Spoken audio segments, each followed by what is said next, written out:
Hi everybody, back to tell more stories again today. And guess who I have with me today? I have my sneaky cat Sammy with me today. I thought maybe if I held on to him for a few minutes you'd get a chance to meet him. Sammy, those are my friends from Cherry Preschool. Say hello. I brought Sammy today because today I have two stories about mice. And kitty cats love to play with toy mice, so we have a lot of them at my house. And I thought maybe Sammy would like to hear some stories about mice since he likes mice so much. We'll see if he does. The first story is called If You Give a Mouse a Cookie. And some of you may know this story already. Let's see if you do. That mouse looks very happy, doesn't he? If you give a mouse a cookie, he's going to ask you for a glass of milk. And when you give him the milk, he's probably going to ask you for a straw. And when he's finished with the milk, he may need a napkin.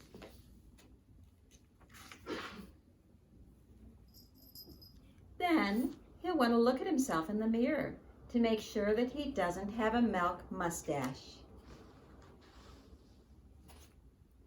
When he looks in the mirror, he might notice that his hair needs a trim, so he's probably going to ask you for some scissors. When he's finished, he's going to give himself a trim. He'll notice that he needs a broom to sweep things up. When he starts sweeping, he's going to get carried away and want to sweep all of the dust in the whole house. He may even end up washing the floors as well. And when he's done, he's going to be really tired and he may need a nap. You'll probably have to fix a little box for him with a blanket and a pillow so he can take his nap. He's probably going to ask you to read him a story like I'm reading you today. You'll read to him from one of your books and he will want to see the pictures just like you're seeing the pictures of this story. When he looks at the pictures, he's going to get so excited, he's going to want to draw too. So you're going to have to bring him crayons and paper. I bet you have some of those at your house too, don't you? He will draw a picture. When the picture is finished, he's going to want to sign his name, but not with a crayon. He's going to want a pen. And then he's going to want to hang his picture on your refrigerator, which means he may need some tape. Let's see if he can find some. Oh, he's going to look up in the cabinet for some tape. And then the mouse will hang his drawing up. But when he looks at the refrigerator, he's going to remember that he's thirsty.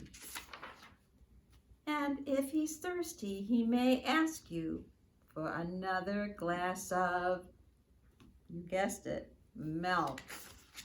And when he gets the milk, chances are he is going to ask for a cookie to go along with it. So in this story, it started the way it ended. In the beginning, he wanted a cookie, and in the end, he wanted a cookie again. The next story I'm going to read you today is very similar to that.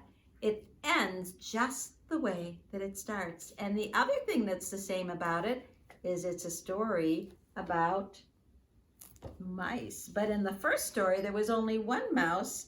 And in this story, just like the little toys on my floor, there's more than one mouse. There's a lot of mice. Let's see what happens. It's called The King, the Mice, and the Cheese. Once upon a time, in a faraway country, there lived a king. He lived in a beautiful palace. He had everything that he liked, and he liked cheese best of all. He had cheesemakers make the best cheese in the land. everyone in the palace could smell that cheese. Everyone in the town could smell that cheese. Everyone in the country could smell that cheese. And a little mouse did. He said, that smells delicious.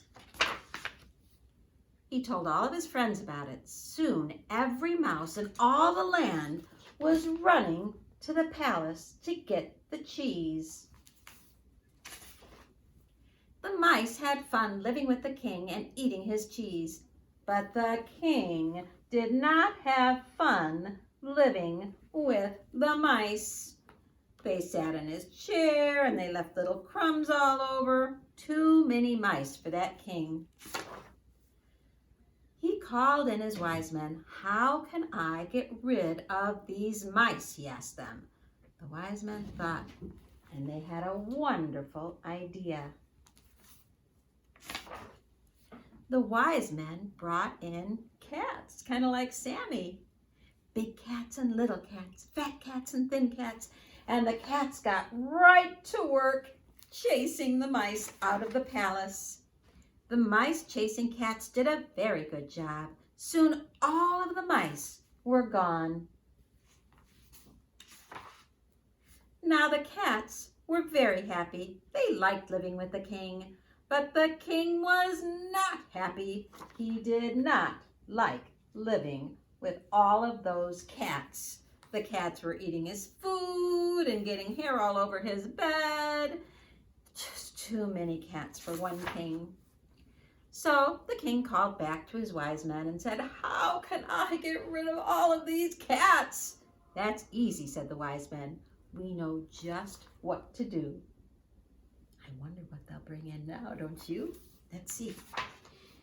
The wise men brought in dogs. Big dogs and little dogs, white dogs and spotted dogs. Look at all those dogs.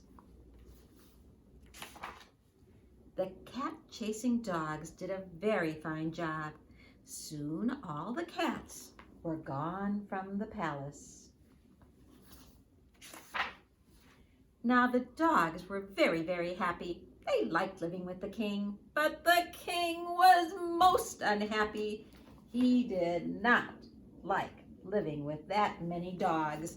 They ate his food and they romped around his house and made a big mess. So I bet he's going to call in his wise men. Let's see if he does. Once again, the king called in his wise men. Can you please help me get rid of these dogs? Yes, we can, said the wise men. I wonder what they'll bring in to get rid of the dogs. I bet something bigger than a dog. Let's see. Really bigger. The wise men brought in lions. Big, brave lions. Oh my. The dog-chasing lions did a great job. They chased every one of those dogs right out of the palace. But now I think he's got a bigger problem. What do you think? Let's see. The lions were very, very happy living with the king, but the king was most unhappy living with so many lions. They were scratching his carpet and sleeping on his chair and jumping in his water. For the 4th time, he called in his wise men. Again, you must help me, said the king. Once again, the wise men said it would be easy. They brought in elephants. Can you believe it? The wise men brought in elephants to chase away the lions. That's a lot of elephants for a palace, isn't it? The lion-chasing elephants did a wonderful job. Soon, every last lion was gone. The elephants were very, very happy living with the king, but the king was most unhappy living with all of those elephants. They were knocking down his walls in his palace. Oh no! So I bet he'll call in his wise men. Let's see what they say. How do you get rid of elephants? Pleaded the king. We can do it, said the wise men, and we will do it right away. They brought back all of the mice. Did you know that elephants were afraid of mice? Let's see if it works. Scat, scat, said the mice. The elephant chasing mice did a very, very good job.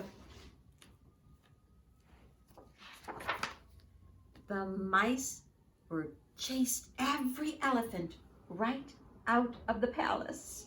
Look at all of those elephants. Can you believe they all fit in the palace? Wow, it must be a big place. But now the poor king was right back where he started. Mice, mice, they were everywhere. Mice, mice, they were eating his cheese again. What am I going to do?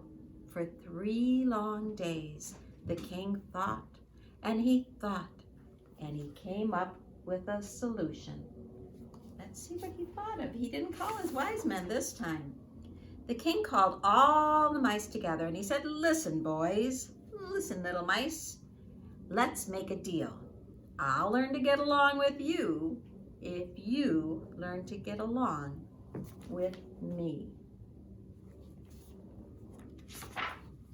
From then on, the king shared his cheese with the mice, and the mice learned to eat with very good manners. You see that they're all sitting at little tiny tables and waiting their turn and eating very politely. And they lived happily ever after. Wasn't that a silly book? It started with mice in the palace and it ended with mice in the palace. And that's the end of my stories for today. And I will see you again on Monday. Bye, friends.